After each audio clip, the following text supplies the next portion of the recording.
बड़ी कामयाबी मिली है। बलूचिस्तान के 2 शहरों पर कब्जा करने का मामला सामने आ रहा है। कलात और मंगोचर शहर पर कब्जा किया गया है। पाकिस्तानी सेना शहर छोड़कर भाग गई है और बलूच विद्रोहियों ने सरकारी इमारतों पर नियंत्रण पा लिया है। ये कुछ तस्वीरें आपके स्क्रीन पर हैं, देख सकते हैं किस तरीके से जो बीएलए के लड़ाके हैं वो हथियारों के साथ यहाँ नजर आ रहे हैं। ये एक्सक्लूसिव तस्वीरें इंडिया न्यूज अपने दर्शकों को दिखा रहा है। इन तस्वीरों में देख सकते हैं किस तरीके से यहाँ पर जो बलूचिस्तान के लड़ाके हैं, बलूचिस्तान लिबरेशन आर्मी के लड़ाके हैं, उन्होंने सरकारी इमारतों पर नियंत्रण पा लिया है। हथियारबंद ये लड़ाके जो हैं इन तस्वीरों में देखे जा सकते हैं। और हमारे वरिष्ठ सहयोगी अजय जांडियाल लगातार हमारे साथ बने हुए हैं, सीधे रुख करेंगे उनका। अजय, मैं आपका रुख करना चाहूंगा, और अगर बात पाकिस्तान को लेकर की जाए तो लगातार ये कहा जा रहा है कि पाकिस्तान जो है वो इस वक्त 3 मोर्चों पर घिरा हुआ है, या यूं कहा जाए कि चारों तरफ से घिरा हुआ नजर आ रहा है। एक तरफ टीटीपी, एक तरफ भारत के साथ संघर्ष, तो वहीं दूसरी ओर अगर बीएलए को लेकर बात करें तो बीएलए के लड़ाके लगातार पाकिस्तान पर अटैक कर रहे हैं। और इस बीच जिस तरीके से बड़ी खबर निकलकर सामने आई, एक्सक्लूसिव तस्वीरें निकलकर सामने आई कि 2 शहरों पर बीएलए के लड़ाकों ने नियंत्रण पा लिया, पाकिस्तानी सेना शहर छोड़कर भाग गई। देखिए, बिल्कुल बलूचिस्तान में 2 ऐसे मुख्य टाउन हैं जहां पर बीएलए ने जो है हमला किया है, और ये करने का मकसद साफ है। बीएलए लगातार बलूचिस्तान की तरफ से लड़ रहा है और उसने साफ किया है कि पाकिस्तान जो है वो उनके लोगों पर अत्याचार करता है, उनके लोगों के रिसोर्सेज का इस्तेमाल करता है, और उसके बाद वहाँ के लोगों को कोई सहूलियत नहीं मिली।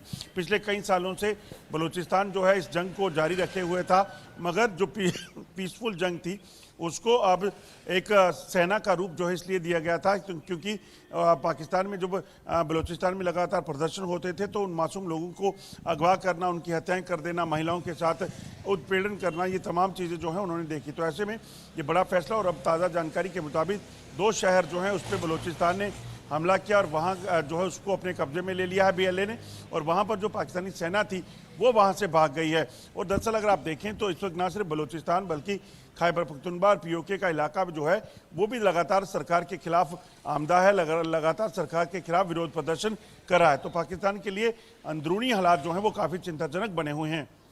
बिल्कुल, जाहिर तौर पर अजय, अंदरूनी हालात पाकिस्तान के लगातार चिंताजनक बने हुए हैं। लेकिन अजय, इस बीच जो पाकिस्तानी आर्मी है उसको लेकर लगातार चर्चाएं हो रही हैं। ये वही पाकिस्तानी आर्मी है जिसके दम पर जो आसिम मुनीर है वो भारत को गीदड़ भभकी देते नजर आ रहे हैं। लेकिन जो बीएलए के लड़ाके हैं, जो अनट्रेंड एक तरीके से कहे जा सकते हैं, उनसे डरकर पाकिस्तानी सैनिक जो है वो शहर छोड़कर भाग रहे हैं और गीदड़ भभकियां ये लोग भारत को दे रहे हैं।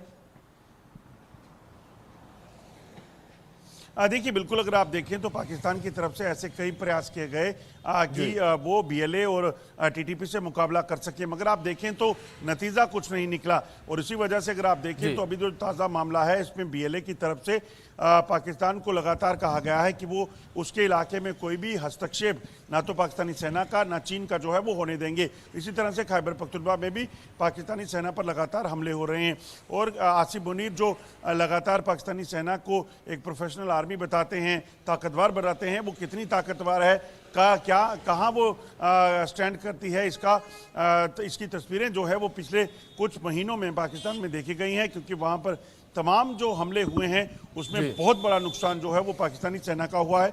चाहे उनके काफिलों पर हमले हुए, चाहे उनके कैंप्स पे हमले हुए, इतना ही नहीं बल्कि उनकी ट्रेन तक को हाईजैक बीएलए ने कर लिया था।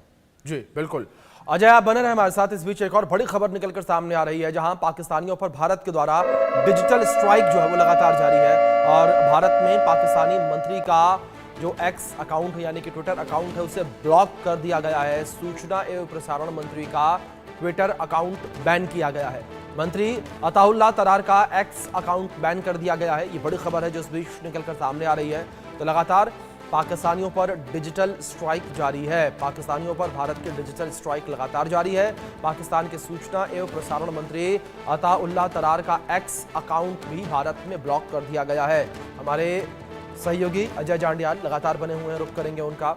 अजय, जिस तरीके से अगर बात पाकिस्तानियों को लेकर करें तो पाकिस्तानियों पर लगातार भारत सरकार के द्वारा डिजिटल स्ट्राइक जारी है, और अब पाकिस्तान के सूचना प्रसारण मंत्री का एक्स अकाउंट बैन किया गया। इससे पहले कई पाकिस्तानियों के और बड़े शहरों के जो है इंस्टा अकाउंट को बैन किया गया था, उनके यूट्यूब चैनलों को बैन किया गया था, और अब उनके मंत्रियों के जो अकाउंट है उन पर भी पाबंदी लगना शुरू हो चुकी है। देखिए, बिल्कुल आपको बता दूं कि पिछले कुछ दिनों में लगातार पाकिस्तान के कई यूट्यूब चैनल, इंस्टाग्राम हैंडल और तमाम डिजिटल प्लेटफॉर्म जो है उनको बैन किया गया है, ट्विटर हैंडल को। वजह बड़ी साफ है, जिस तरीके से पाकिस्तान में बैठे ये जो नापाक हरकतें कर रहे थे, चाहे वो पाकिस्तान के सेलिब्रिटी थे, स्पोर्ट्समैन थे या फिर उनके मंत्री थे, ये लगातार मिस इन्फॉर्मेशन जो है वो भारत को लेकर फैला रहे थे, पहलगाम को लेकर फैला रहे थे।